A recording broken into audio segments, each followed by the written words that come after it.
I never imagined I'd feel so invisible until the morning I stepped back onto the cliffside driveway of grandfather's estate on Nova Acadia's western shore. The house loomed above me, its slate-grey walls nearly blending with the overcast sky. I tightened my grip around the worn leather envelope Miriam, the family attorney, pressed into my hand. My heart thundered in my ears, yet my face stayed calm, as if I were watching someone else's life unfold.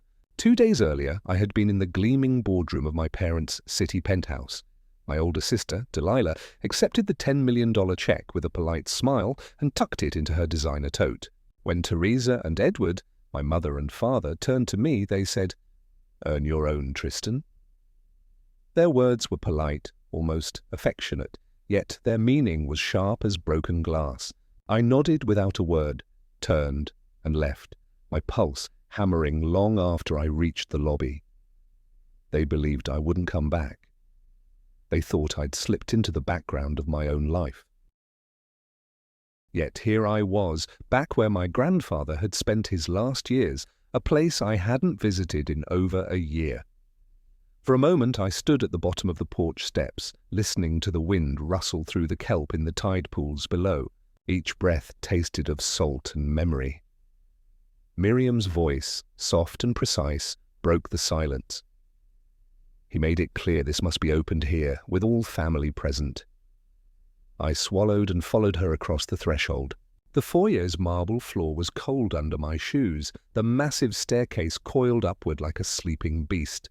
Everywhere I looked, portraits of our ancestors watched me, stern faces in gilded frames reminding me of expectations I never asked for. Then I saw her.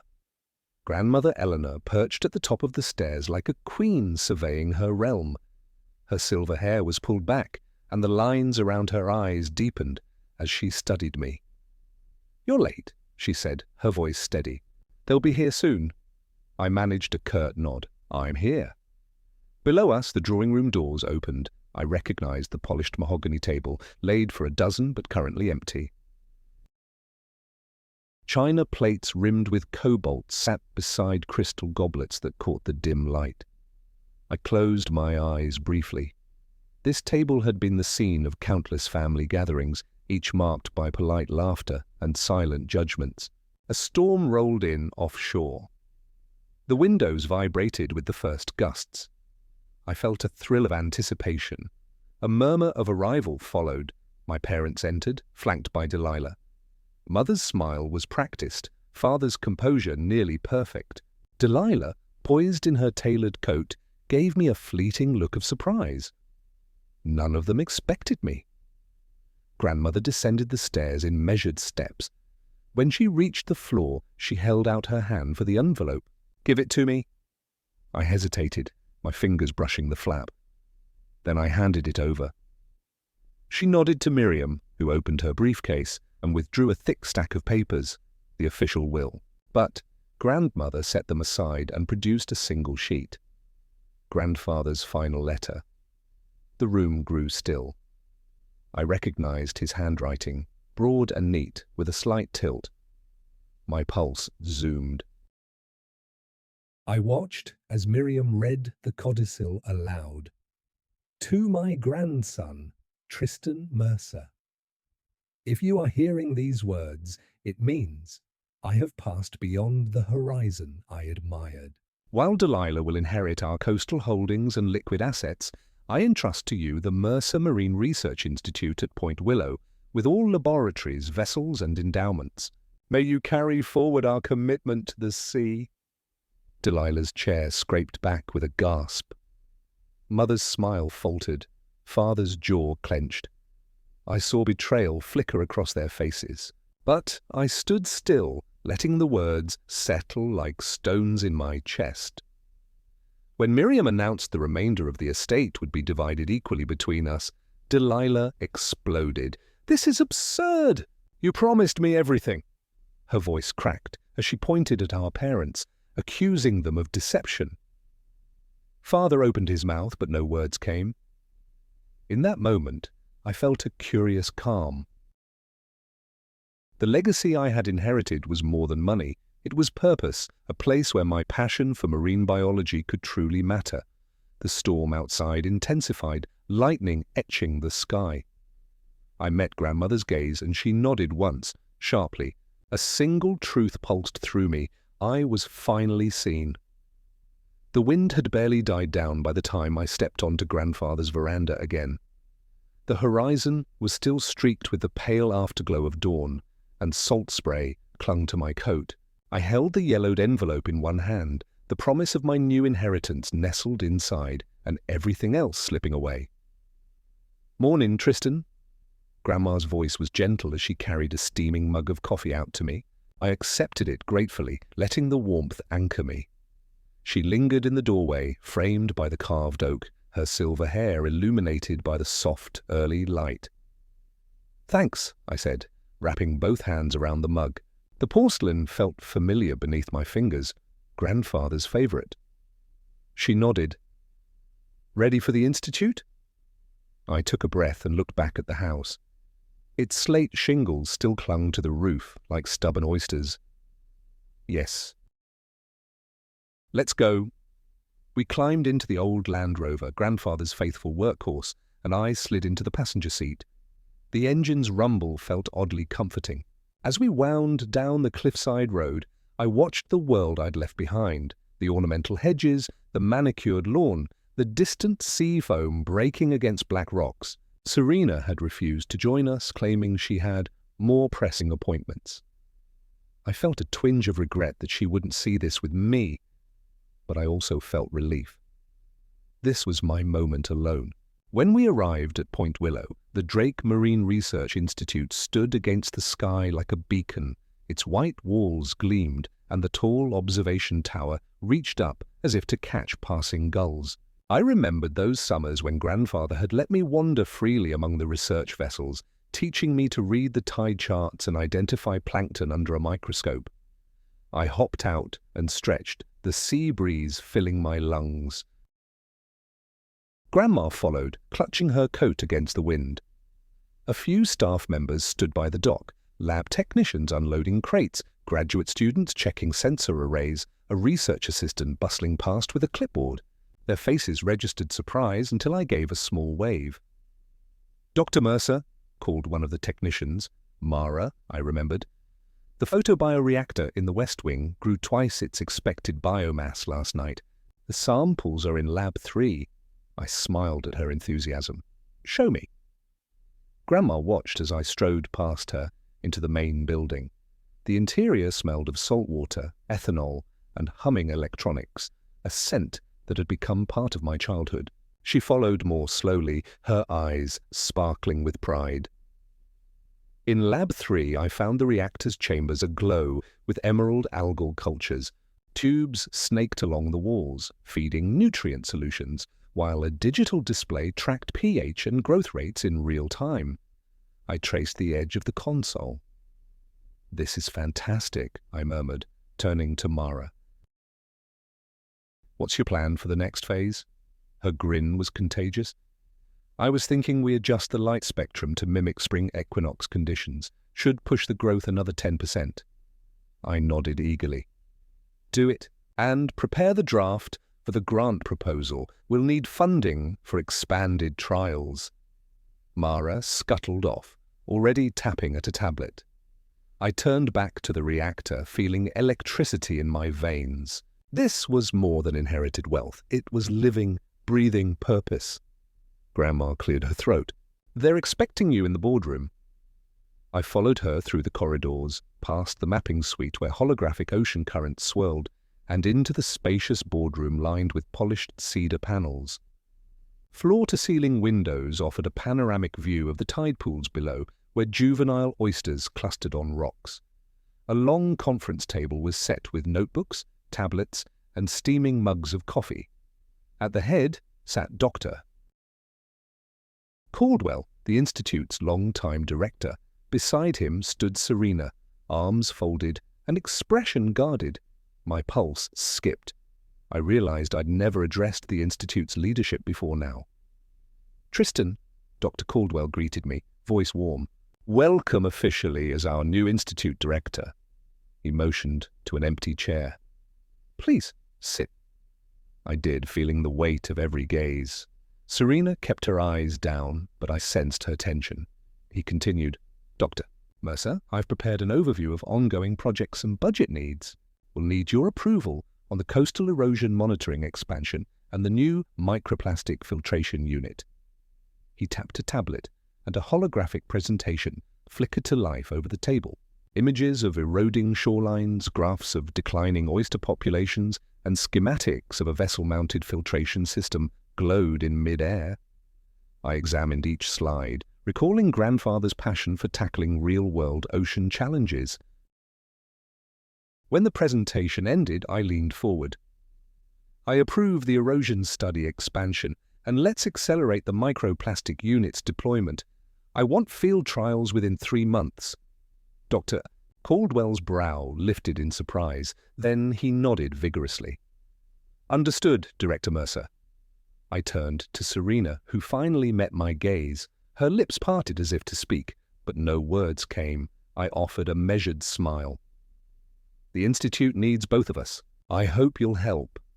Her shoulders twitched, and she looked away. I sensed an apology unspoken, but I let it stay in the air, another seed waiting to root.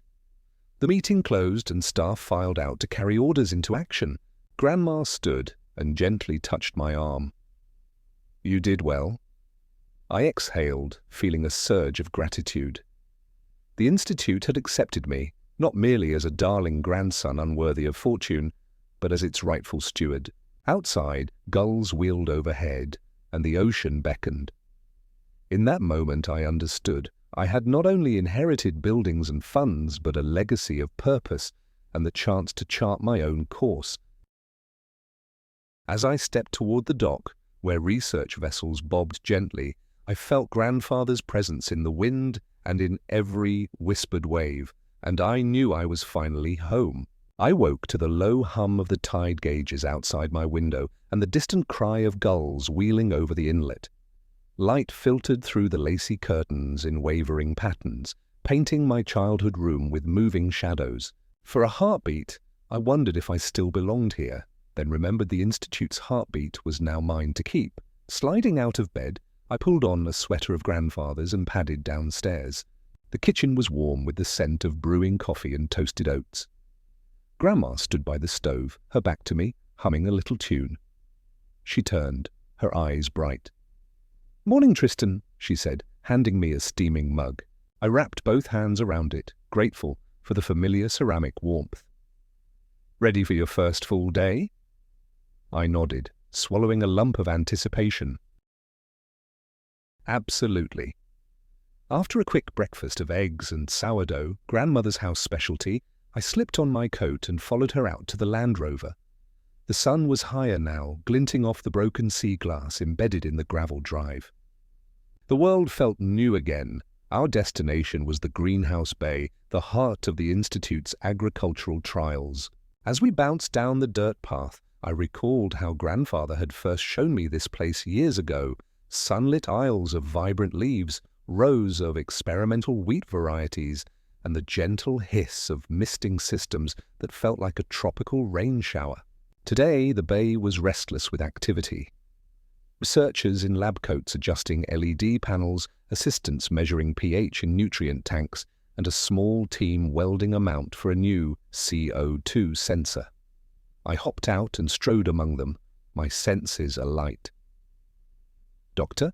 Mercer," called Celia, the lead agronomist, her clipboard in hand. "We had a breakthrough overnight. The halophyte wheat resisted salt levels 20% higher than our control group." My heart lurched.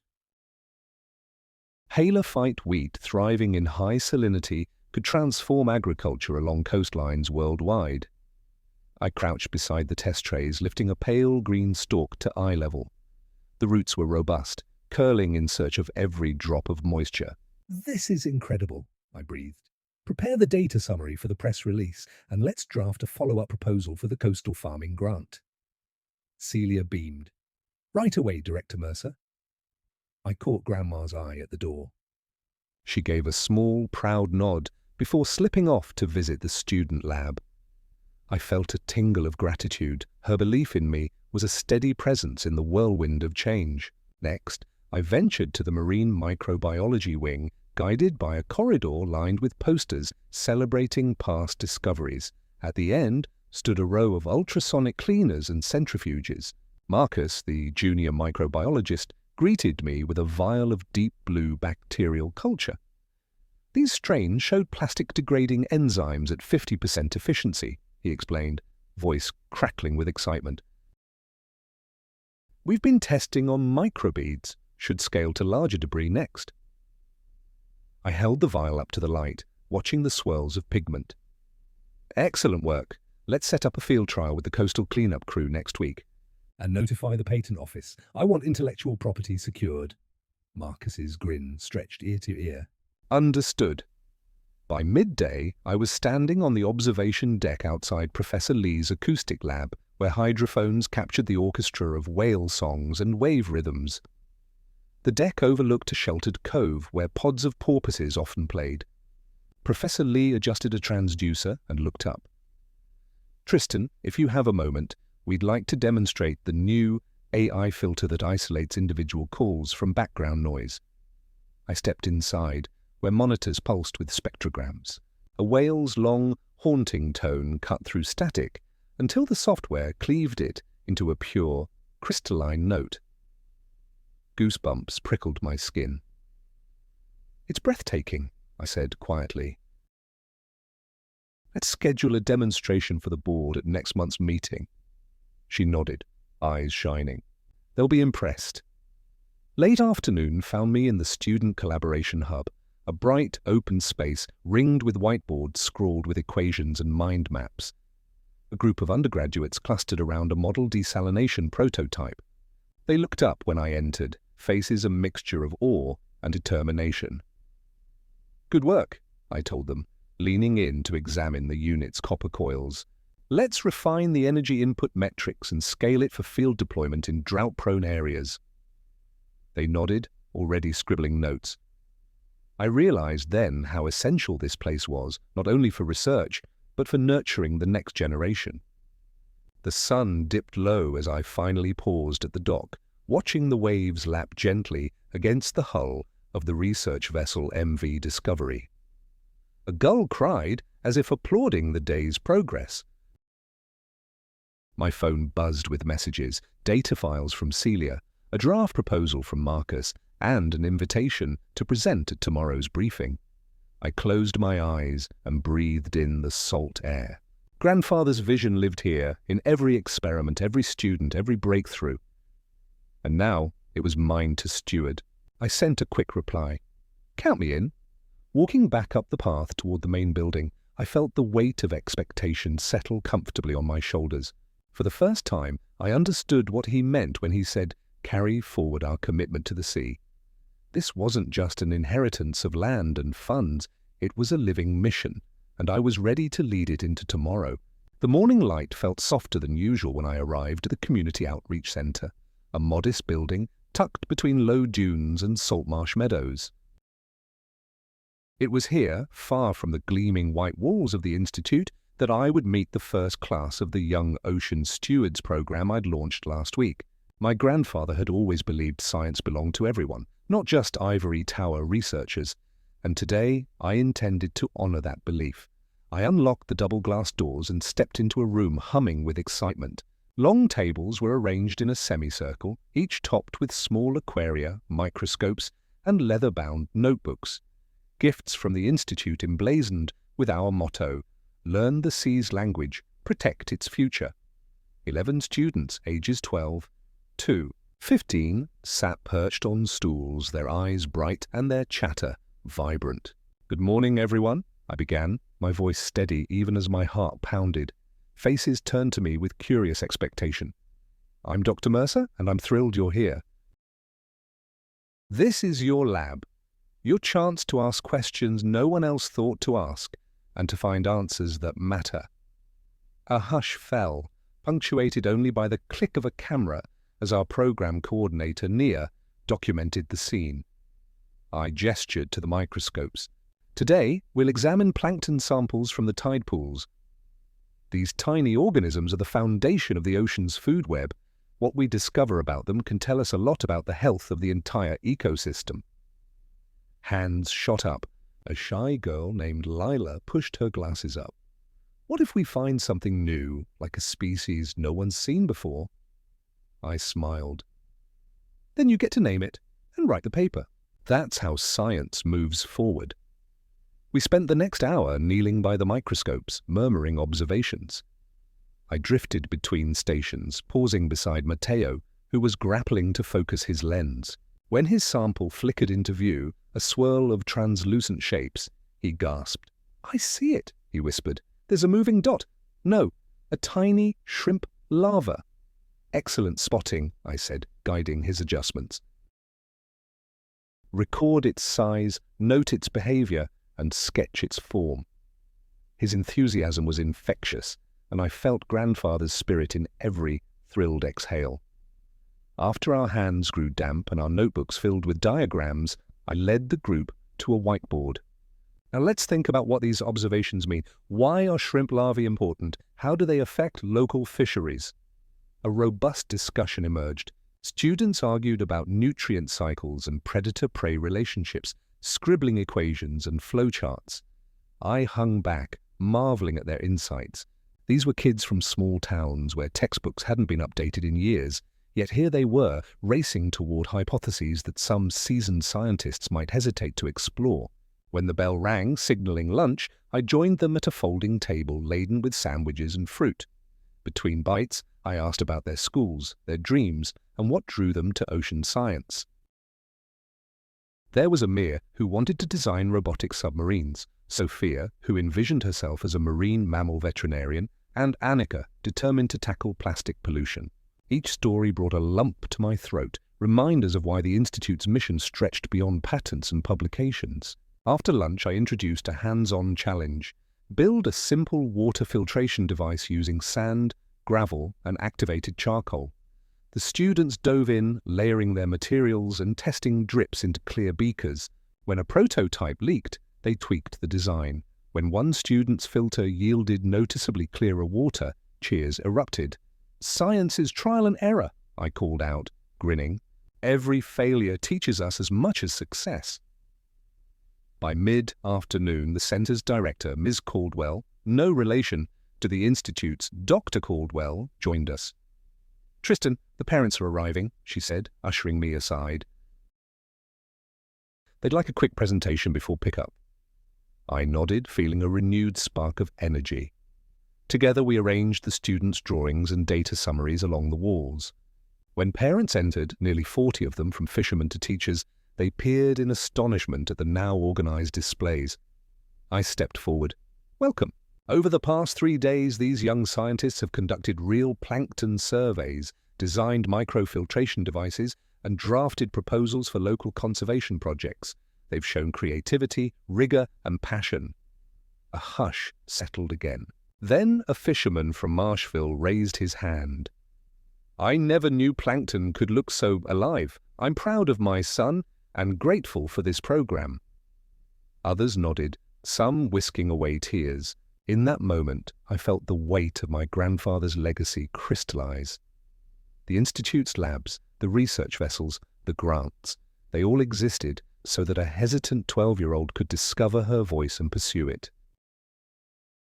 When the final parent-teacher handshakes concluded and the children dispersed in a swirl of promises to return next week, I toured the empty room.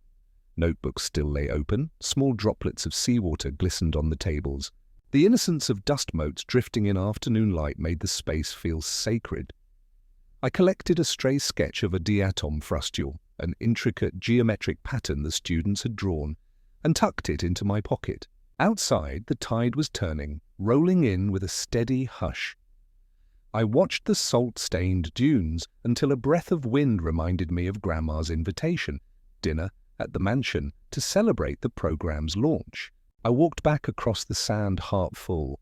Today, the Institute's future wasn't just in its test tubes or boardrooms, it was here, in these curious young faces. And as I stepped through the dunes toward home, I knew that grandfather's dream was alive, not simply in grand visions, but in every mind brave enough to ask, why? By sunrise the next day, the coastline glowed pink and gold, and I found myself drawn back to the dunes before breakfast. Holding that diatom sketch in my hand, I knelt in the wet sand, watching the tide gently erase footprints. It was a reminder that discovery is fleeting, each moment worth seizing before it's gone. When I climbed the dune to the mansion, Grandma was waiting at the top step, arms crossed and a warm smile on her face. "Coffee?" she offered, already carrying a pot and 2 chipped mugs. I accepted mine, savoring the bitter-sweet brew. "I saw the program yesterday," she said quietly as we walked inside. "Your grandfather would have been proud." I nodded, stirring sugar into my cup. "They've got real talent, and the community's on board." She linked her arm with mine. "You've given them more than experiments. You've given them purpose." I glanced at her, touched by her faith. "It feels right." Over a leisurely breakfast, Dad called from New Centerville. He'd heard about the Institute's new initiatives and wanted to discuss joint funding. For the first time, I hesitated before responding.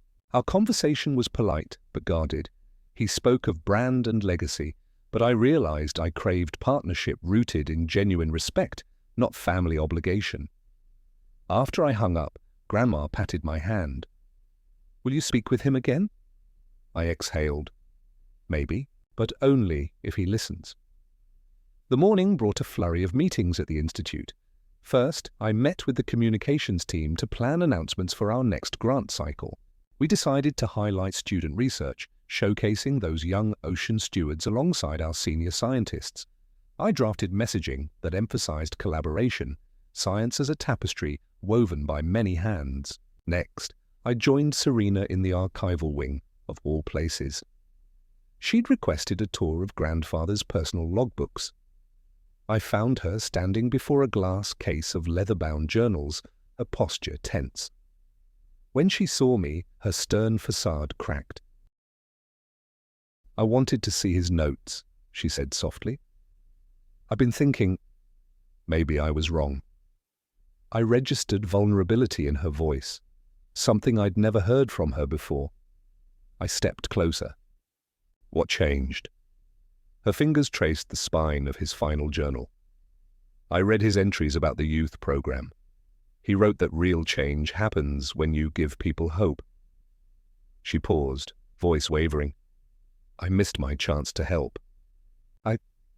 I'm sorry, Tristan." My throat tightened. For years, the gulf between us had felt unbridgeable. Yet here she was, offering the first olive branch. I placed a hand on her shoulder. "You're here now. That's what matters." Her eyes glistened. "I want to volunteer, teach communication skills to the students like you did." I smiled, relief and warmth flooding me. "I'd like that." Afterward, we walked together through the main lab, trailing clusters of students immersing themselves in projects. Serena paused by the microplastic station, watching Marcus calibrate the filtration rig. She turned to me, enthusiasm in her eyes. "Show me how this works." I led her to the control panel. As I explained the enzyme assays, she leaned in, absorbing every detail.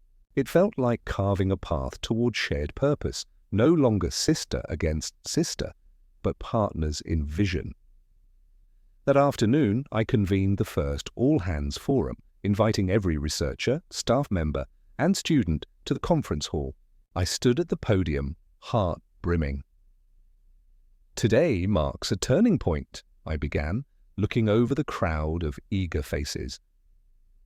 "Our institute is more than brick and mortar. It's a living community. As of now, I'm launching an open access research fund dedicated to collaborative projects between senior scientists, young ocean stewards, and our community partners. Let's break down barriers and share knowledge freely." Applause erupted, resounding like waves against the shore. I saw Serena nodding beside me, Mara cheering, and Grandpa's portraits smiling from the wall. Afterwards, staff lingered to shake hands and share ideas. I found Nia, our coordinator, huddled with 2 students about a new coastal cleanup robot design. I knelt to join them, sketching motor placements and buoyancy plans on a scrap of paper, their eyes lit with possibility. As dusk approached, I left the institute and walked the path down to the tide pools. The sunset set the water ablaze with molten gold, and I knelt by the edge, dipping my hand into the chilly depths. Tiny organisms slid past my fingers, oblivious to human ambitions. I thought of every step I'd taken, from the storm-lashed veranda to the lab's breakthroughs, from the classroom's laughter to Serena's tentative apology. Each moment had brought me closer to understanding that legacy isn't merely what you inherit, but what you build and share with those around you. Standing, I looked out at the vast ocean. Tomorrow would bring new challenges, new questions, and new discoveries. But tonight, bathed in the afterglow, I felt an abiding certainty I was not invisible. I was seen, supported, and ready to carry forward the work begun by my grandfather, and now by all of us together. Fog rolled in thick off the sea the morning I awoke to the urgent ring of my phone. It was Mara, her voice taut with alarm. "Dr. Mercer, we've detected a sudden drop in oxygen levels within the kelp beds. Possible anoxia event. We need your guidance." I threw on my boots and jacket, my coffee forgotten on the bedside table, and raced out to the dock. The MV Discovery drifted at anchor just beyond the breakwater, its hull shrouded in mist. Grandmother's Land Rover squealed as I skidded to a halt, and I leapt onto the quay, nearly slipping on the damp planks. By the ladder, Mara and two technicians were hauling up a shallow water CTD profiler, an instrument that measures conductivity, temperature, and dissolved oxygen. Greenish foam flecked the surface. I grabbed the profiler and examined the readout. Oxygen at 15% of normal levels. In those cold digits lay a threat to the entire nearshore ecosystem. "Let's launch immediately," I ordered, handing the logger to a deckhand. "We need spatial data, plots every 50 meters along the kelp forest edge." On deck, the wind whipped my hair as I barked instructions. Serena arrived, breathless, having driven herself from the campus. Her eyes reflected both fear and determination. "I'm here to help," she said, picking up a handheld pH meter. Together we steered the small survey boat into the grey murk. I monitored the profiler's readings on my tablet, while Serena collected water samples in sterile vials. Each drop she poured into her test chamber sizzled beneath the probe's sensor. "pH is stable," she reported. "No acidification spike." I frowned, which suggests a biological, not chemical, trigger. The third sampling station lay at the fringe of the forest. I released the profiler into the water, and as it sank, I noticed the kelp beneath writhed in long, ghostly sweeps. The profiler pinged, oxygen at 10%. Below the surface, I heard the low rasp of dying gas bubbles escaping from decomposing biomatter. "That's too low to sustain most organisms," I told Serena. "If we don't act, the denitrifying bacteria could bloom unchecked, collapsing the system." She nodded. "What's the mitigation protocol?" I tapped my tablet. "We need to inject oxygen, cascading diffusers along the bed, at least 30 of them, to restore levels above 50%. Contact the maintenance crew onshore and prep the modules." Back at the institute by mid-morning, the halls echoed with the click of boots and urgency. I convened an emergency task force in the control room, a brightly lit chamber lined with monitors displaying live sensor feeds. Before me sat Celia, Marcus, Nia, and two marine engineers. Serena joined at my side, water-stained and resolute. "Here's the data," I began, waving towards the screen, maps of dissolved oxygen plummeting along the coastline. "We have a rolling anoxia event. Our immediate priority is to deploy oxygenation diffusers to halt the die-off." Celia tapped at her tablet. "We have 20 modules assembled in the greenhouse bay. They're designed for controlled release aquaculture, but we can reroute them." Marcus added, "I've recalibrated the diffuser membranes for higher flow rates. We'll need extra compressed air supplies." I assigned roles. Celia would oversee diffuser reconfiguration, Marcus would handle air logistics, Serena would supervise diffuser deployment boats, and Nia would coordinate shore-based crews. I'd liaise with local environmental authorities to expedite permits under emergency clause. Within an hour, machinery roared in the high bay workshop. Sparks flew as welders modified diffuser frames. The greenhouse floor became a staging ground for oxygen tanks, hoses, and flotation buoys. I moved among them like a conductor, offering encouragement and refining details. By late afternoon, we had 12 diffusers readied, each mounted on a bright yellow float.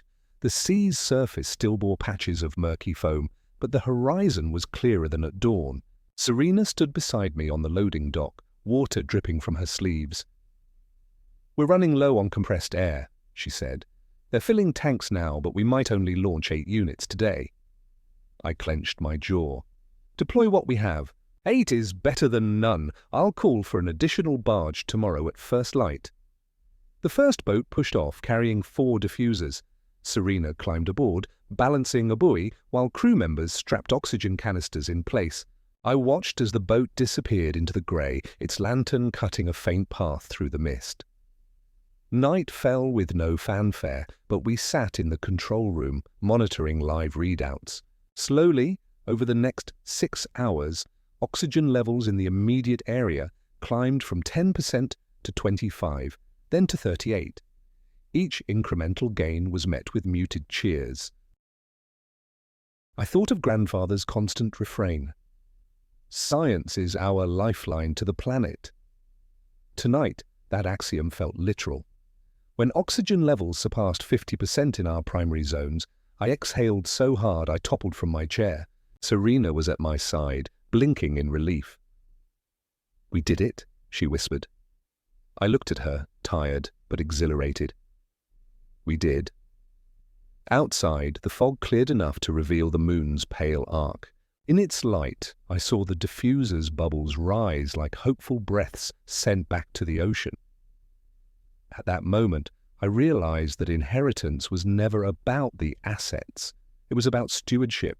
And in safeguarding these waters, I honored both my grandfather's legacy and the trust my team and community had placed in me.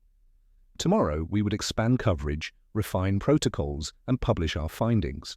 But tonight, as I sat alone by the control room window, I allowed myself a rare moment of stillness. The sea was breathing again, and so was I. I woke before the dawn chorus of seabirds, my mind already racing through the day's tasks. The diffuser deployment had stabilized oxygen levels, but I knew this was only the first strike in a larger campaign. Over a hurried breakfast of toast and fresh fruit, courtesy of the Institute's hydroponic gardens, I reviewed my schedule. Meetings with the Environmental Agency, data analysis with Marcus, a site visit to the kelp restoration nursery, and finally, the evening workshop with community volunteers. Grandma found me as I was gathering my notes. "You've got that determined look," she said, handing me a thermos of strong tea. "Take a moment to breathe." I smiled, grateful for her steadying presence. "Thanks. Just trying to stay ahead of the curve," she patted my shoulder. "You're doing more than that. You're building resilience."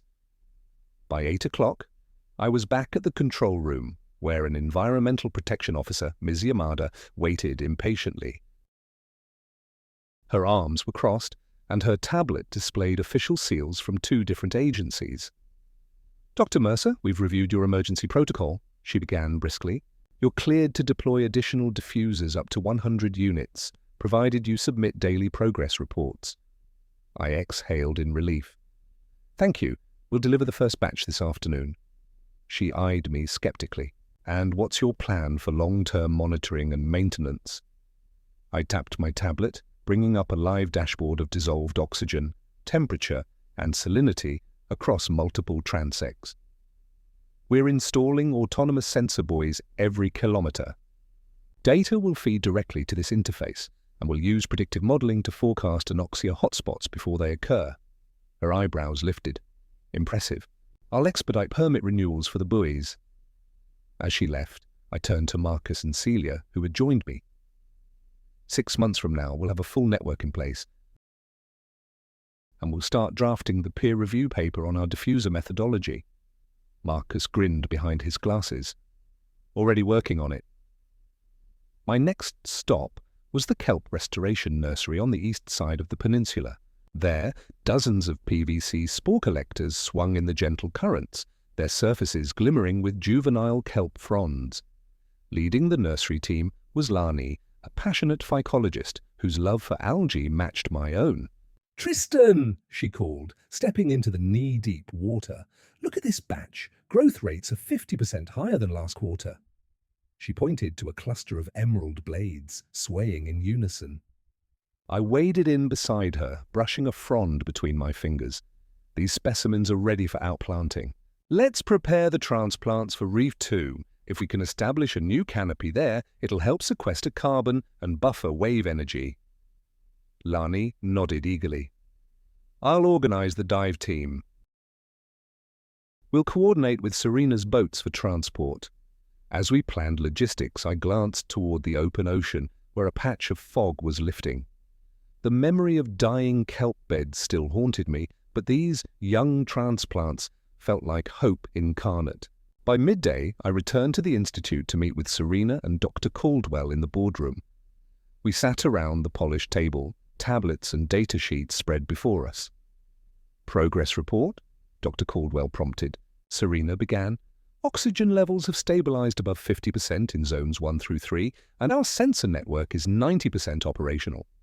She handed me a tablet, and the permit holders gave us clearance to expand to zones 4 and 5. I pulled up the map. "Excellent.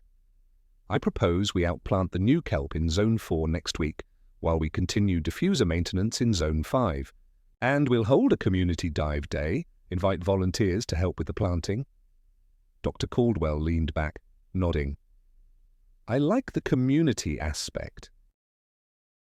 It builds public stake in the project." Serena added, "I've scheduled a workshop tonight for local anglers and divers. They'll learn about our methodology and get hands-on training." I glanced at the clock. That gives us just enough time to finalize the dive kits and safety protocols. With the meeting adjourned, I grabbed my gear and headed to the equipment bay to assemble hundreds of biodegradable kelp plugs and dive markers. Each plug contained a small fragment of juvenile kelp preconditioned for rapid growth. As I packed boxes, I thought of the students in the Young Ocean Stewards program, how their curiosity and creativity had inspired so much of what we were doing now. By late afternoon, the sun hung low, gilding the water's surface. Serena's dive boats lined the dock, buoyed by volunteer crews. I stepped onto the first vessel, crates of plugs in tow, and addressed the eager faces. "Thank you all for coming," I said, feeling the thrum of excitement. "Tonight we'll extend the kelp canopy, bolster marine life and protect our shores. Your help makes a difference." The divers launched into the twilight sea, lanterns bobbing like distant stars. I watched them descend beneath the waves, invisible champions on a mission. On the return trip, I stood at the bow, the wind tugging at my jacket. Serena joined me, her expression content but tired. She slipped her hand into mine. "We're doing it," she said softly. I squeezed her hand. Together. As the shoreline lights flickered into view, I knew the path ahead would bring new challenges, storms, funding hurdles, and ecological surprises. But tonight, with oxygen restored and kelp forests thriving anew, I felt the full measure of possibility. We arrived back at the dock under a canopy of stars. Volunteers drifted ashore, hands clammy with salt and pride. I thanked each one, offering hot cider and words of gratitude. When the last lamp was extinguished and the dive boats were secured, I walked the empty dock alone. The sea was calm, each ripple reflecting moonlight in silver threads. I paused at the rail and touched the frigid water. In that moment, I understood that stewardship is not a single act, but a continuous commitment, one that spans tides, generations, and communities. My grandfather had given me the map. I was charting the course, and as long as I breathed, I would honor that trust with every wave I helped save. I arrived at the Institute before sunrise, drawn by the low hum of the satellite uplink in the communications wing. Today was our first international teleconference with researchers in Brazil and Kenya, partners in our regenerative agriculture trials inspired by the coastal resilience work, grandfather always believed solutions could flow both ways, from sea to soil, from one shore to another.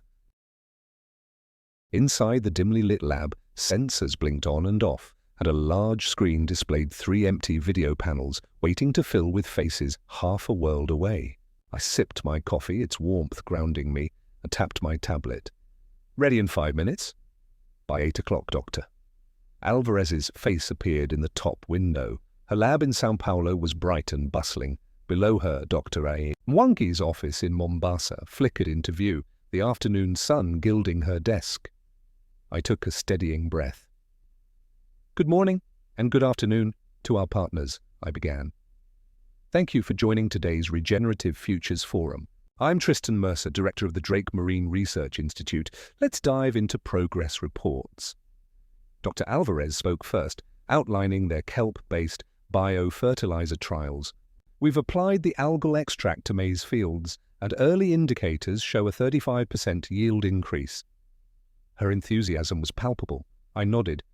"That's fantastic. Please upload the detailed metrics to our shared portal.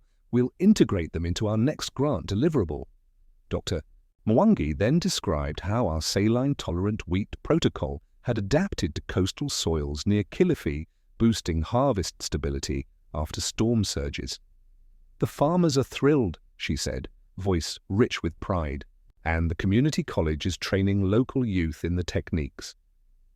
A sense of wonder filled me. Our institute's coastal research had legions of new lives thriving thousands of miles away. "This is exactly the cross-pollination grandfather envisioned," I said. "Let's expand our knowledge exchange. I propose monthly workshops rotating between our sites." They agreed enthusiastically, and we sketched a schedule.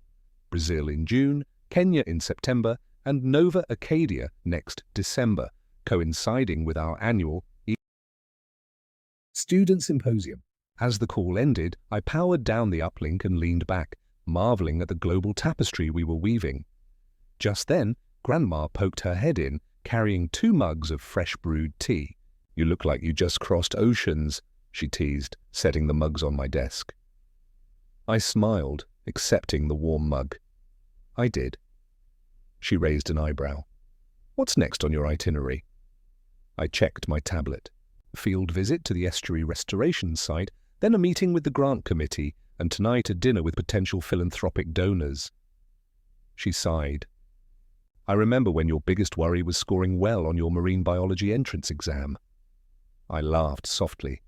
"Seems a lifetime ago." The estuary site was a 30-minute drive along the winding coastal road. Mangrove saplings lined the water's edge, their roots knitting the mudflat into living barriers against erosion. A team of restoration ecologists waited, shovels and salt-tolerant seedlings in hand. I slipped into rubber boots and waded in beside them. "Morning, Dr. Mercer," called Noah, the lead ecologist. "We've mapped 3 zones needing reinforcement after last week's storm surge." We began planting 1 small mangrove, 2, 3, each sapling a commitment to the future. The sun climbed, and I felt the mud squish between my toes, anchoring me to this work. Between plantings, I explained our new predictive model for surge frequency, built from oceanographic data and community surveys. Local fishermen paused to watch and ask questions, their interest obvious. When I showed them how planting mangroves could buffer wave energy and support fish nurseries, their skepticism turned to optimism. One of them, an elder named Kojo, gripped my shoulder. "I see our children playing in these roots," he said. "Thank you." His words struck me profoundly. Stewardship isn't only about science, it's about hope and community. Back at the Institute, I met with the grant committee, Celia, Marcus, Serena, and 2 external reviewers. We reviewed budget projections for the next fiscal year, balancing research expansion with outreach commitments. I championed funding for additional student fellowships and the upgrade of our remote sensor network.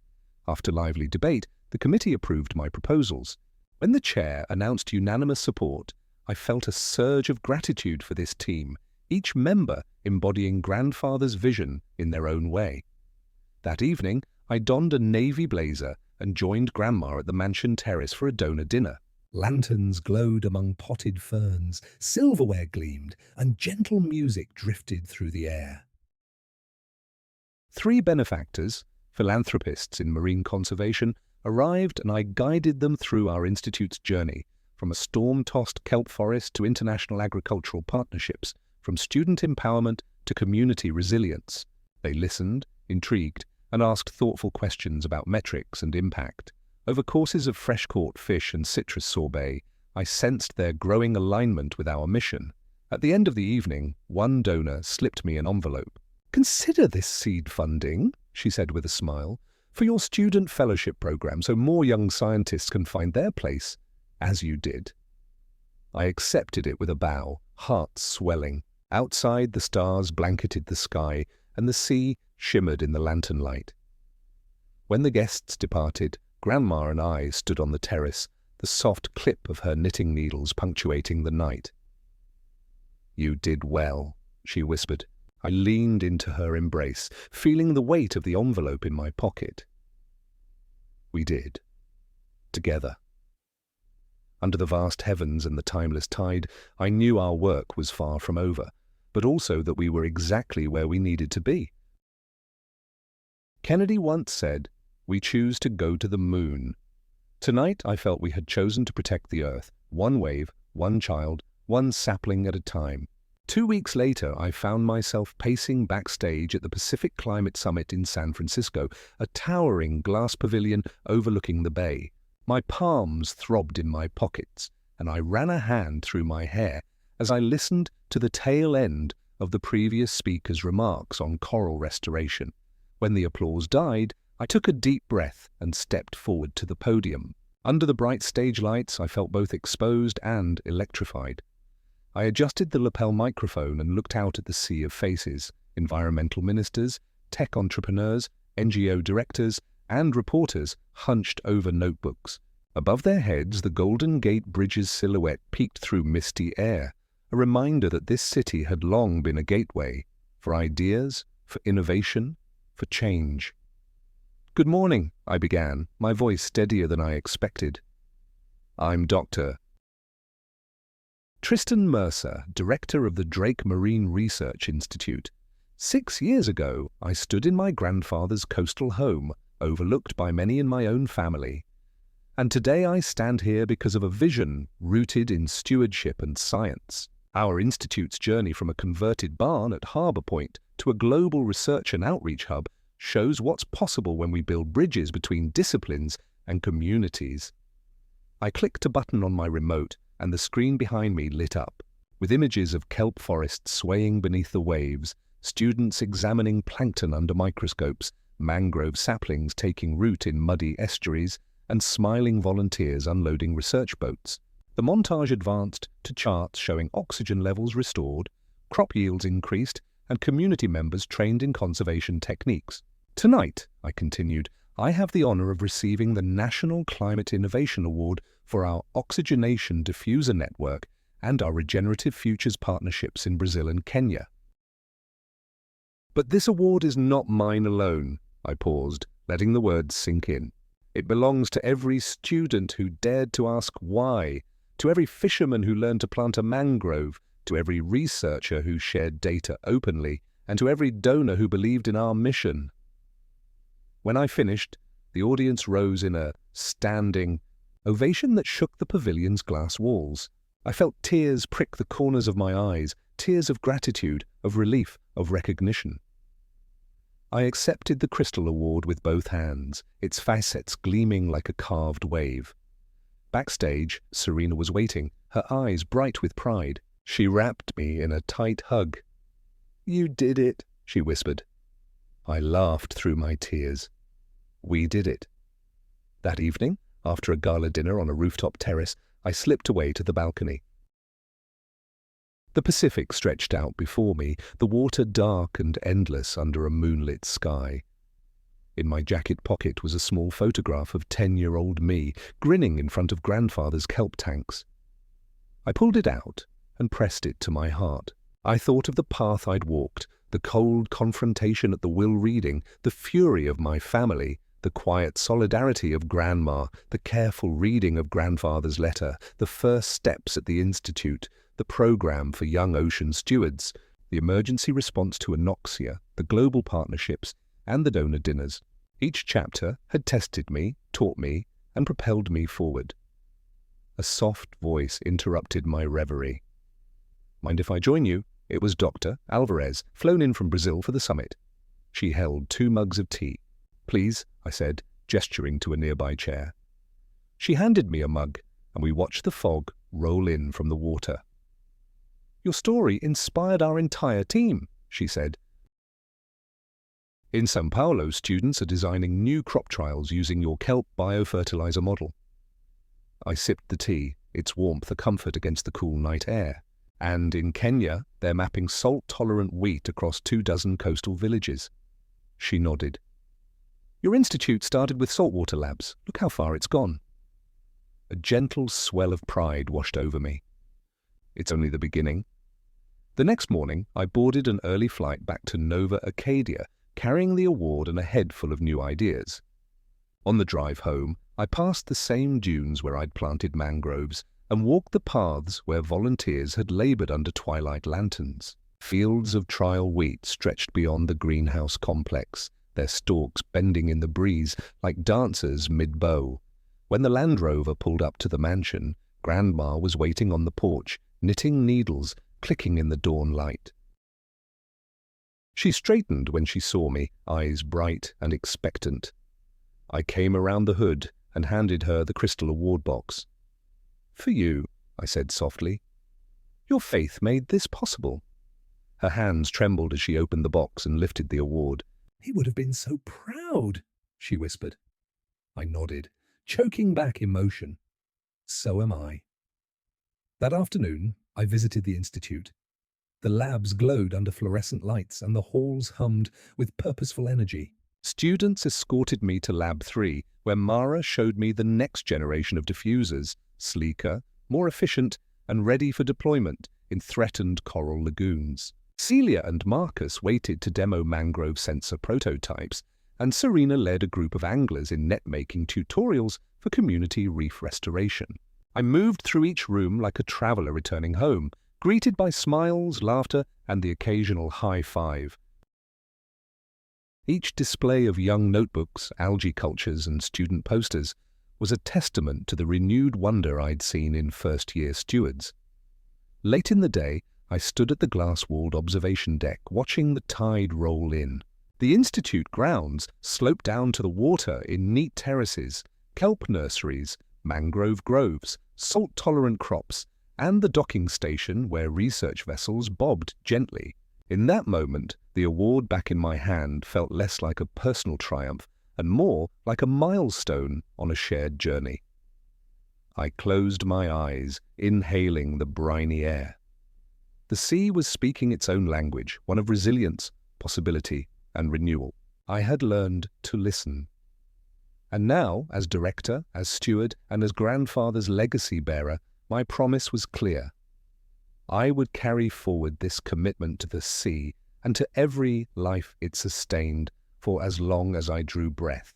The morning began with the low hum of drones skimming the surface of the estuary, gathering aerial imagery of our newly planted mangrove canopy. I stepped onto the observation deck with a thermos of coffee in hand, watching the footage scroll across the tablet screen, patches of green extending over mudflats that only weeks ago had been bare. A sense of quiet triumph washed over me. Life was returning. "Morning, Dr. Mercer," called Nia, our outreach coordinator, as she joined me. "We've scheduled community planting workshops for next month. The local schools are eager to participate." I smiled. "Excellent. Let's finalize the calendar and notify the volunteers." Behind us, the sun broke over the horizon, illuminating rows of newly outplanted kelp in the nearshore test plots. I thought back to the frantic emergency response to the anoxia event. Everything had felt urgent, almost chaotic, but out of that crisis had come lasting protocols, and now thriving ecosystems. After surveying the drone footage, I descended to the Marine Applications Lab, where Celia and Marcus were running the latest microplastic filtration trials. The new diffuser membranes had improved enzyme-bacteria contact by 20%, accelerating degradation rates. I crouched beside the test rig as Marcus adjusted the flow rate. "Look at this," he said, pointing to a cluster of fragmented beads dissolving under the microscope. "At this speed, we could clear microplastics from coastal waters in half the time." I leaned in. "Let's set up a pilot trial in the bay this week. Coordinate with Serena's dive team." Celia chimed in. "I'll draft the safety protocols." As I left the lab, my phone buzzed with an invitation.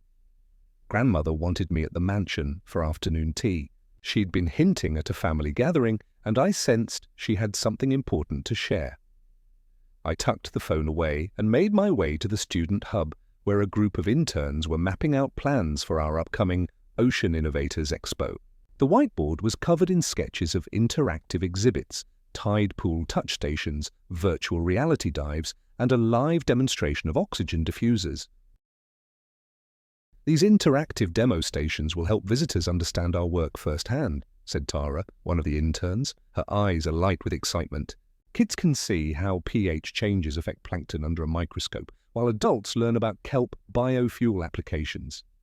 I nodded in approval. "Let's build prototypes this week, and reach out to the local museum for sponsorship." By midday, I reached the mansion's sunroom, where Grandmother had prepared a spread of scones, raspberry preserves, and chamomile tea.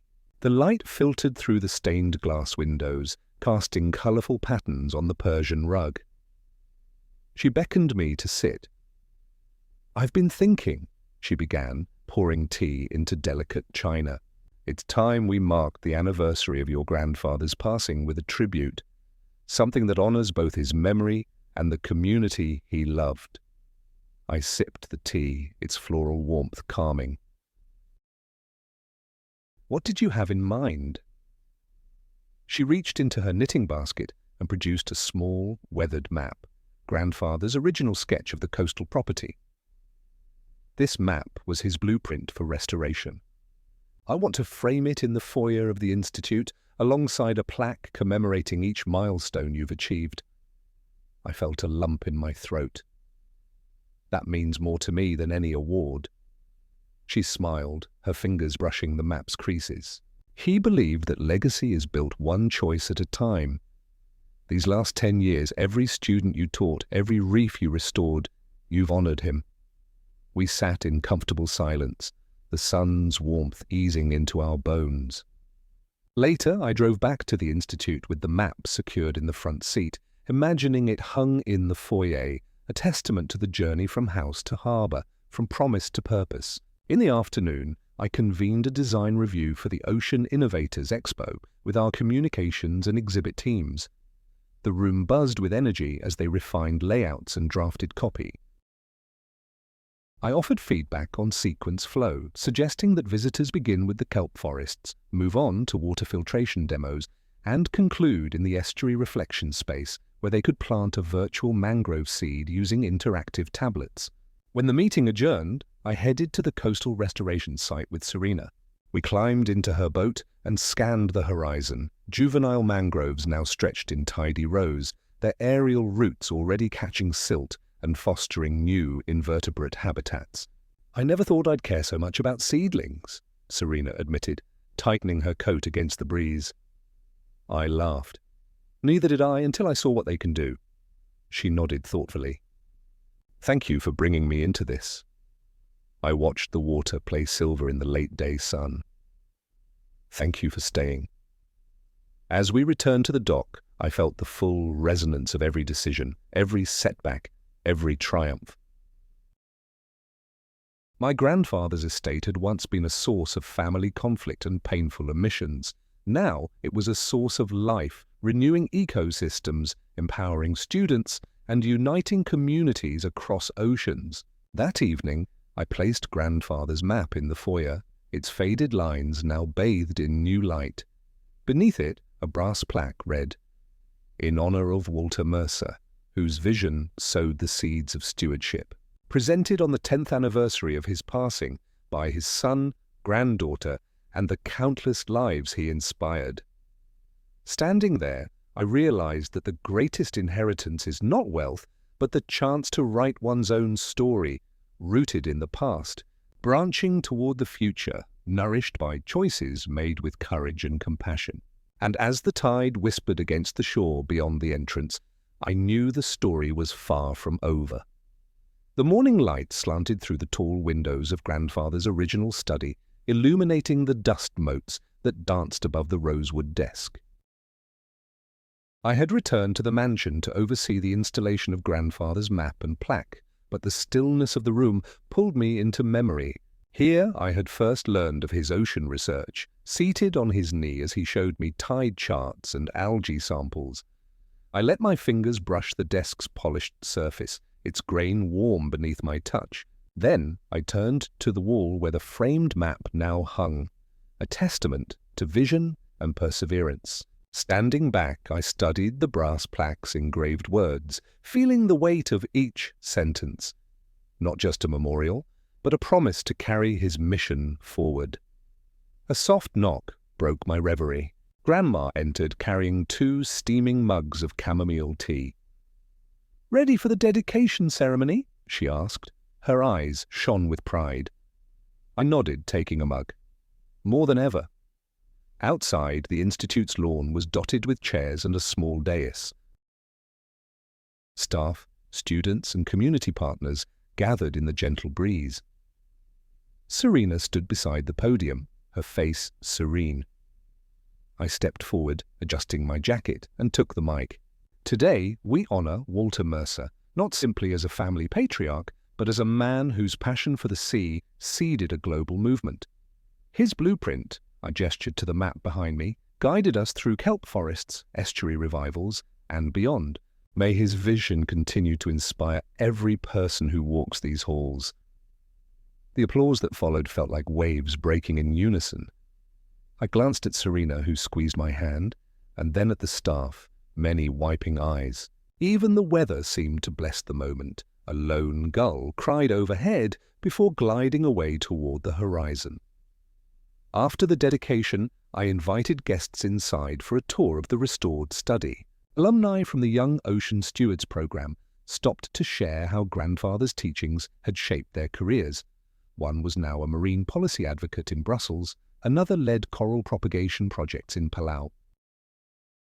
Each story reinforced the map's legacy. It wasn't just ink and paper, but a living guide for future generations.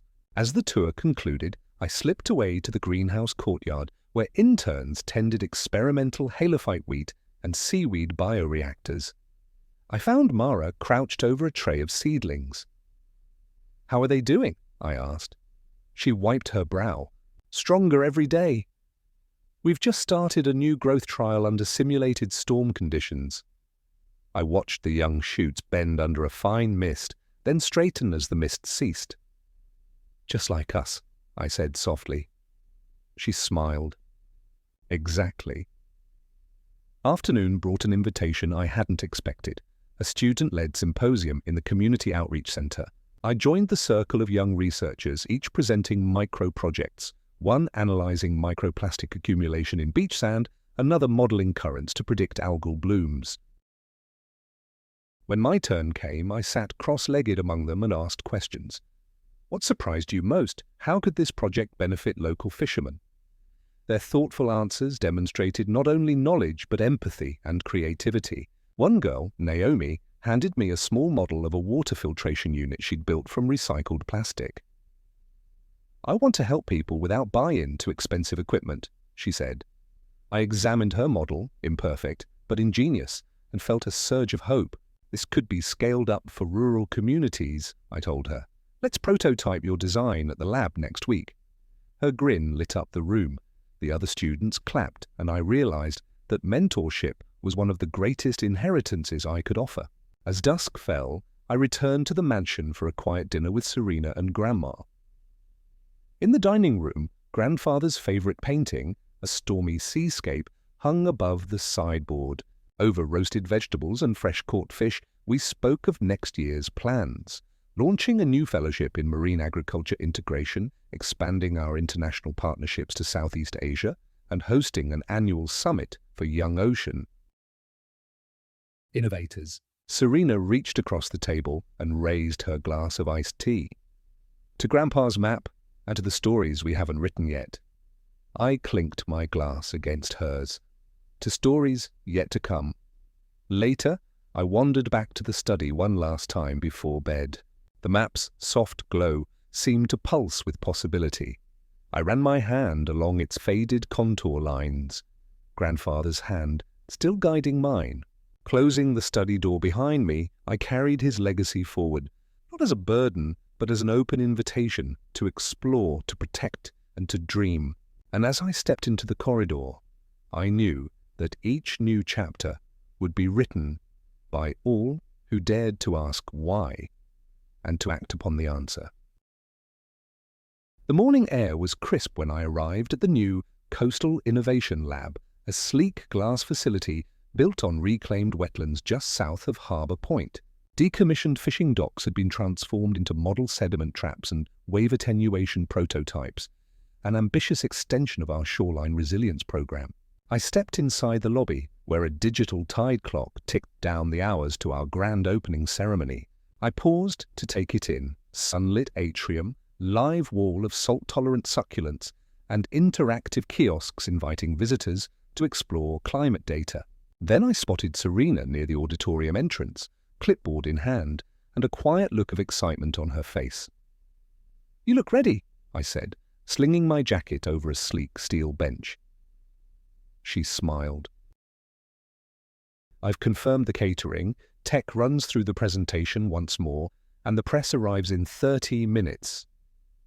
Before I could respond, the doors whooshed open and Mara burst in, her face flushed. "Dr. Mercer," urgent call from Marcus. "They've detected an oil sheen offshore near our kelp beds." My heart sank. We'd run simulations for spill scenarios, but none predicted a leak so close to our experimental plots. "Show me the data," I said, following her to the central command console. On the screen, near real-time satellite imagery revealed a narrow band of slick, glinting under the dawn light. Sensors on our floating buoys confirmed hydrocarbon spikes, 300 parts per million of polycyclic aromatic hydrocarbons. That was enough to suffocate kelp, poison fish larvae, and undo years of restoration work. I swallowed hard. "Where's the source?" Mara tapped to control. "Likely from the old shipping channel. A sunken barge's hull must have ruptured." My mind raced. We had protocols: deploy containment booms, activate oil-eating bacteria trials, and notify agencies. But today, we had an opening ceremony with dozens of dignitaries and journalists on site. Everything hinged on controlling this narrative and protecting the Bayside ecosystem we'd spent a decade rebuilding. I took a deep breath. "Serena, can you stall the ceremony?" She glanced at her clipboard. "I'll announce a brief technical delay. They'll understand." I nodded. Turning to Mara and two field ops engineers, I laid out the plan. First, boom deployment along the plume's trajectory. Deploy as many booms as you can within the hour. Second, inoculate the containment area with our hydrocarbon-degrading bacterial consortium. Third, begin biomass removal of affected kelp fronds for lab analysis. They snapped to action. I sprinted to the boathouse, grabbed a radio, and barked orders to the outfitting team. My heart hammered, but my voice was calm enough to inspire confidence. Minutes later, I stood on the deck of the response boat as engineers cast bright orange booms into the water. Waves slapped the hull, sea spray stinging my cheeks. Off to port, the sheen shimmered like an oil painting gone wrong. My stomach clenched at the thought of ruined habitats. As the booms unfurled, Serena's voice crackled in my earpiece. "I've informed the press. Ceremony delayed by 30 minutes due to technical emergency. They're pointing cameras this way." I exhaled. "Good. Let's focus on mitigating." Back at the lab, I oversaw the mixing of bacterial cultures. The bioreactors switched from algal to hydrocarbon substrates. Marcus and Celia adjusted flow rates and nutrient concentrations to encourage rapid microbial degradation. Each petri dish seemed small against the vast ocean, but every drop counted. By mid-morning, the containment booms had corralled a significant portion of the slick, and the first slurry tanks were inoculated. Drones buzzed overhead, capturing footage for our environmental report. The press boats hovered at a safe distance, lenses trained on the flotilla of efforts. I knew the cameras and headlines were inevitable. This was both crisis and opportunity to demonstrate that proactive science and community resilience could confront even this threat. At noon, with booms in place and bacterial inoculation underway, I convened a press briefing on the lab's observation deck.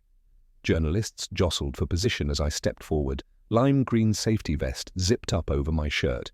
The wind tugged at my hair. "Thank you for your patience," I began. "We've identified an oil leak from a sunken vessel, and our team has responded immediately with containment booms and our hydrocarbon-degrading bacterial consortium. These measures will not only curb the spread of pollutants, but also begin the natural biodegradation process." I turned to staff behind me, Mara, Marcus, Serena, each nodding in solidarity. This incident underscores the urgency of combining restoration science with rapid response protocols. Our institute is committed to protecting marine ecosystems, and we are confident these actions will minimize ecological impact. Reporters peppered me with questions, timelines, long-term effects, and accountability. I answered swiftly, transparently, and steered them toward our upcoming open house demonstration of the biodegradation results. By mid-afternoon, word spread that the containment was 80% effective, and bacterial assays showed a 20% reduction in hydrocarbon concentration within 4 hours, an unprecedented rate. The press coverage shifted from alarm to cautious optimism, highlighting our institute's innovative approach. As the sun dipped toward the horizon, I finally allowed myself a moment to exhale. I walked along the newly reinforced tidal terrace, where healthy kelp swayed in the evening current. Though a few fronds at the edge had shriveled, the central beds remained vibrant, a testament to our swift intervention. Serena joined me, her safety vest streaked with oil stains. She slipped a hand into mine. "We did what we could." I squeezed her hand. "Yes, and the ecosystem will heal." That night, I returned to the Coastal Innovation Lab under the glow of floodlights. The containment boom still stretched across the bay like guardian ribbons. Inside the lab, engineers monitored fluorescence assays indicating bacterial activity, data streaming in real time. I hovered at the control console, eyes fixed on the graphs as lines crept downward, signifying pollutant reduction. I thought of my grandfather's words, "Science is our lifeline to the planet." Tonight, that lifeline had been tested under duress and had held strong. Exhausted but gratified, I stepped onto the lab's terrace and looked out at the calm water beyond the booms. The sky was a tapestry of stars, and the ocean mirrored their light. As gentle waves lapped the shore, I understood that stewardship meant readiness for unexpected storms, both literal and figurative, and the resolve to answer every call for protection. Clutching the rail, I silently promised this. Whatever tomorrow brought, new spills, rising seas, or uncharted challenges, this institute would stand ready. For the sea, for the students, and for every life woven into the tapestry of our shared home. The next morning, exhaustion seeped through every muscle, but I couldn't linger in bed. The oil containment had held, the bacteria were consuming the slick, and our emergency protocols had passed their first true test. Today, though, the Institute needed me for a different crisis, budget hearings with the University Board to secure ongoing funding for our community programs. I brewed coffee in my office, poring over spreadsheets while the tide clock ticked down to our meeting. Serena knocked and slipped in, her expression sympathetic. "You look like you ran a marathon last night." I offered her a tired smile. "Feels like I did." I handed her a data brief. "Could you glance at these figures? I need to make the case for increasing our youth fellowship by 20 scholars next year." She scanned the numbers quickly, brow furrowing. These impact metrics are solid. Graduation rates, published papers, community projects, you'll get the approval. I nodded, steeling myself. Thanks. By mid-morning, the boardroom was a study in academic formality. Dark wood paneling, leather chairs, and an elongated table set with nameplates.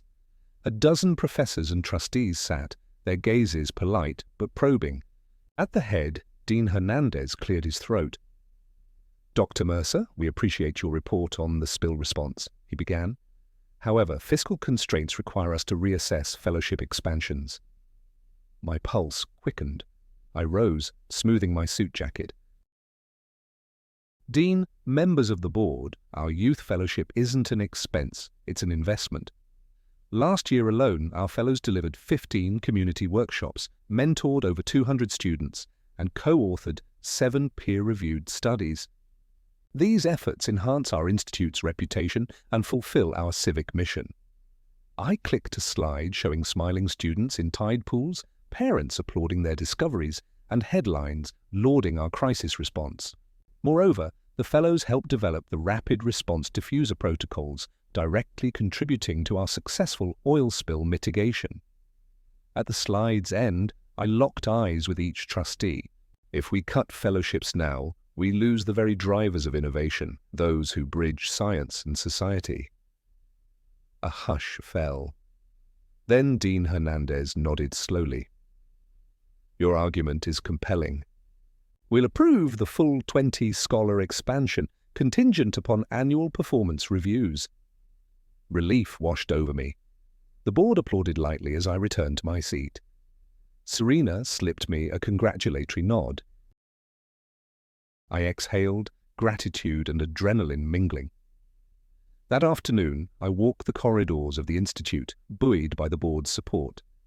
In the genetics wing, I paused at Mara's bench, where she was analyzing oil byproduct degradation curves. She looked up, eyes bright.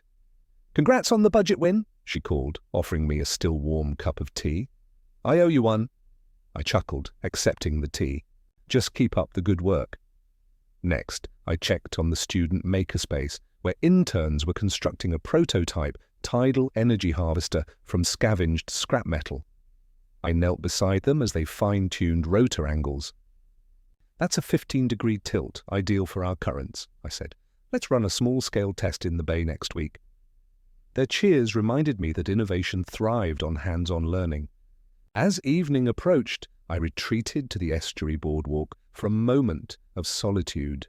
The setting sun painted the sky amber, and silvery mangrove roots stood like guardians against the fading light.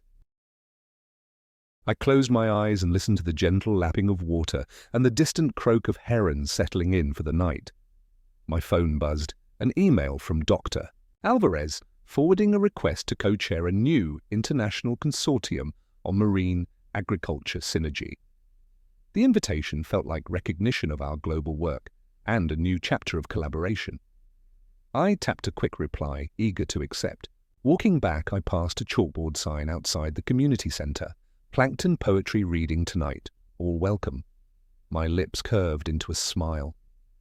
The young ocean stewards were hosting a creative event, blending science and art. I decided then I wouldn't miss it. That evening, I joined the gathering under string lights and ocean breeze. Students recited verses about diatom skeletons sparkling in moonlight and jellyfish drifting like stained glass lanterns. Parents and neighbors listened, enraptured. When it was my turn, I cleared my throat and shared a short poem I'd scribbled on the plain. "In silent depths we chart the spark of life untold beneath the dark. With open hearts and minds unbound, we give our voices to the sound." Soft applause followed, and a gentle hush fell again. As I stepped down, a girl I recognized from the estuary program pressed a small shell into my hand. "For your poem," she whispered. I knelt to her level. "Thank you, it's perfect." Under stars and the hush of gathering waves, I realized my role wasn't just as scientist or director, but as storyteller, translating the sea's mysteries into human experience. And as the ocean's own poetry unfolded around me, I felt the deepest connection of all to the planet I called home and to every curious soul eager to listen. Dawn broke with a riot of color over Harbour Point, and I found myself drawn to the shoreline before sunrise. The gentle hiss of waves against the mangrove roots was a familiar comfort, the soundtrack of home. I clipped on my field vest and slipped into waders, knowing today's task would take me down the estuary channel. By mid-morning, I stood on the floating boardwalk where the kelp nursery barges were moored. Serena joined me, her hair pulled into a tight braid, and Marcus was already inspecting the barcode tags on juvenile kelp frames. "Growth rates are holding steady at 12 millimeters per day," Marcus reported, tapping data into his tablet. "No sign of the cold water dip we saw last month." I nodded, scanning the horizon. "Good. Let's expand the nursery outposts eastward by another 100 meters. We want genetic diversity to buffer against localized stressors." Serena consulted the site map. "I'll coordinate the buoy markers and schedule diver teams. Should be completed by tomorrow afternoon." As our conversation wound down, Mara arrived carrying a sealed canister. "Tristan, Lab 3 has preliminary results on the phytoplankton bloom. There's a new microalgae strain thriving in warmer surface waters. It could boost carbon sequestration by 20%. My pulse quickened. "Excellent.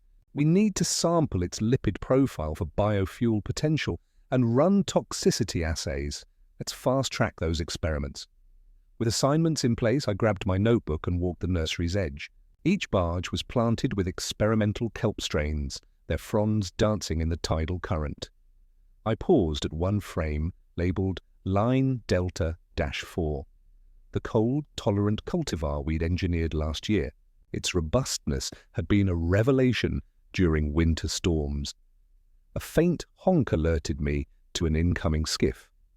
I looked up to see two interns, Liam and Priya, piloting the boat laden with fresh spore collectors. They waved, excitement on their faces. "We've collected the first batch," Priya called as they tied up. "The spore density is twice our baseline." I clapped my hands. "Fantastic work. Transfer them to the lab's growth chambers and tag the cultures for lineage tracking." "This is breakthrough data." They beamed and scampered off, leaving me with the gentle slap of waves. I breathed in the briny air, salty, alive, full of promise. By noon, I convened a cross-disciplinary meeting in the Sunroom conference room. On the agenda, integrating biofuel research with the youth-led community workshops. The room hummed with synergy as members of the marine biology, chemical engineering, and education teams gathered around a long driftwood table. I opened with a smile. Our aim is to align the new Delta-4 algal strain with our next-gen bioenergy curriculum. We'll pilot a hands-on module where students extract lipids and test combustion efficiency in microgenerators. Engineers nodded, educators pulled out lesson outlines, and biologists sketched flowcharts. Within an hour, we had a cohesive plan, a week-long intensive workshop next summer with 10 students building and testing their own algae-powered devices. As the meeting adjourned, Serena slipped me a note. "Guest speaker slot open at the Global Aquaculture Conference in 2 weeks. Interested?" I smiled, scribbling a quick reply. "Count me in." The rest of the afternoon was a blur of coordination, drafting emails to partner schools, approving lab resource allocations, and signing off on procurement requests for new bioreactors. Each digital signature felt like a small victory in the larger tapestry we wove. Late in the day, I stole a moment of solitude at the estuary overlook. The sky glowed copper and rose as the tide crept in. A heron stood sentinel on a submerged log, its long neck curved in calm contemplation. I closed my eyes and reflected on how far we had come, from that fateful will reading to the sprawling research campus and community programs. My reverie was broken by the soft beep of my tablet. A data alert. The first toxicity assays on the new microalgae came back clean. No harmful metabolites detected. I exhaled in relief. "Yes," I whispered to the wind. That evening, I hosted a small dinner at the Institute's glass-walled dining hall for visiting representatives from the Global Aquaculture Conference. We dined on local shellfish and seaweed salad, overlooking the harbour lit by lantern glow. Conversation buzzed around sustainable feedstocks, carbon accounting, and equitable tech transfer. When dessert arrived, citrus panna cotta infused with microalgae oil, the guests leaned in with curiosity and delight. After dinner, I delivered a brief toast to collaboration across disciplines, across oceans, and across generations. May our shared work continue to nurture both people and planet. Glasses clinked, smiles all around. As laughter and conversation swirled, I realized that each project we undertook was a seed planted in fertile ground, destined to grow in unpredictable, wondrous ways. Walking home under a crescent moon, I passed the mangrove boardwalk one last time. The water mirrored silver lamplight, and juvenile kelp swayed like silent choristers. I paused, placed a hand on a weathered railing, and felt the pulse of it all, the ocean's rhythm, the community's heartbeat, and my own steady resolve. Tomorrow, new challenges would emerge, rising seas, policy shifts, technological hurdles. But tonight, I basked in the knowledge that we had built a strong foundation. And as long as we listened to the sea, asked the questions that mattered, and responded with both science and compassion, our work would endure. I awoke before the dawn chorus flickered through my window, carrying with it the soft promise of a new day. The institute lay quiet in the pre-morning hush, its corridors empty but for the hum of early diagnostic equipment and the distant whisper of the tide against the pilings. I stretched, braced myself against the cool floor, and reached for my field journal, tabs of color-coded notes marking every milestone from our earliest kelp cultivars to the latest prototype wave attenuator. Today marked the 10-year anniversary of Grandfather's letter and the formal inauguration of the Mercer Marine Research Legacy Endowment. It would be a day of celebration and of recommitment. Sliding into my coat, I stepped into the grand foyer where the framed blueprint of his coastal estate caught the first rays of morning light.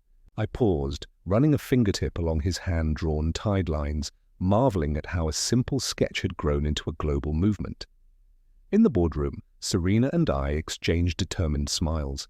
The room was already set for a small gathering, chairs arranged in a semicircle, a long table draped with a navy cloth, and a single lectern bearing the Institute's seal. A dozen colleagues, mariners, engineers, educators, and community leaders strode in, carrying notebooks and mugs of coffee. I welcomed each with a nod, noting the breadth of expertise gathered. This was our extended family, forged by salty air and shared purpose. I took the lectern. 10 years ago, in this very space, I read my grandfather's final words, a charge to steward the sea, to unite science and society, and to create solutions rooted in care and collaboration. Today, we inaugurate the Mercer Legacy Endowment, ensuring that this mission outlives us all. I gestured to a ceremonial plaque beside the lectern, inscribed with Grandfather's name and the endowment's purpose, to fund research, education, and community resilience against emerging ocean challenges. Applause filled the room, but then I let my gaze sweep across familiar faces. Our first grant awardees include the young ocean stewards, whose grassroots research has enhanced local reefs, the marine agri-innovators, who are pioneering kelp-based fertilizers in smallholder farms, and the Coastal Resilience Network, whose volunteer programs have protected endangered shorelines. As names were read and checks presented, I felt a swell of pride for our institute, for our team, and for every volunteer who had clocked early mornings and late nights to plant seedlings or analyze water samples. This endowment was more than financial backing. It was a symbol of trust, a covenant between our past and an uncertain future. After the ceremony, the Institute courtyard buzzed with energy. Colorful banners fluttered in the breeze, and stations offered taste tests of seaweed-infused recipes, touch tanks with live specimens, and demonstrations of remote sensing gliders. I strolled among visitors, students in uniform, neighbors with picnic baskets, and visiting dignitaries in crisp suits, sharing stories of breakthroughs and listening to new ideas. Each conversation reminded me that science truly thrives on dialogue and that discovery is both communal and continuous. Late afternoon found me in Lab 3, observing Tara and Marcus demonstrate a microfluidic module that filtered nanoplastic particles at 95% efficiency. As droplets coursed through the transparent channels, I envisioned deployment on a fleet of autonomous skimmers patrolling plastic hotspots worldwide. We brainstormed scaling strategies, funding pathways, and educational outreach, a testament to our multidisciplinary spirit. In the early evening, I returned to the estuary boardwalk as the setting sun ignited the sky in oranges and purples. Serena joined me, carrying 2 mugs of herbal tea. We settled on a bench overlooking the mangrove canopy, its roots stretching into the brackish water like ancient tendrils of life. 10 years, she murmured, tracing ripples with her finger. Who would have thought? I smiled, feeling the warmth of tea and memory. Not I, but here we are, and still learning. She leaned her head on my shoulder. What's next? I thought of storm-resilient crops in coastal communities, airborne sensor networks predicting harmful algal blooms, and student fellowships blossoming around the globe. I saw a future where the lines between laboratory and living reef blurred, where every shoreline was a classroom and every child a steward. Innovation and resilience, I said softly. We'll keep asking the big questions and turning answers into action. Above us, gulls wheeled against the crimson horizon, and the tide whispered its timeless refrain. As night settled in, I understood that this chapter, our 15th and final of the origin story, was only the prologue to countless pages yet unwritten. With hearts attuned to the sea's rhythms and minds guided by curiosity, we would remain vigilant, compassionate, and bold, because stewardship is not a destination, but a journey, one wave, one invention, one life at a time.